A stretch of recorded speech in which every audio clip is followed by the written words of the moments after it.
या ठिकाणी बघा नारळ उतरून कशा प्रकारे काढला जातो याचं प्रात्यक्षिक दाखवताना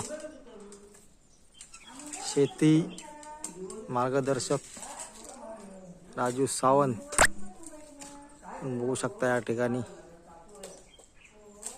हातामध्ये पिशवी घेऊन चढलेत वरती।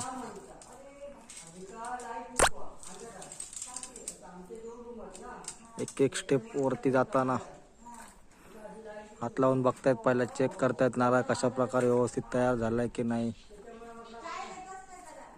अगदी उतरवून काढला जातो नारळ, त्याचं प्रात्यक्षिक आपण बघू शकता या ठिकाणी।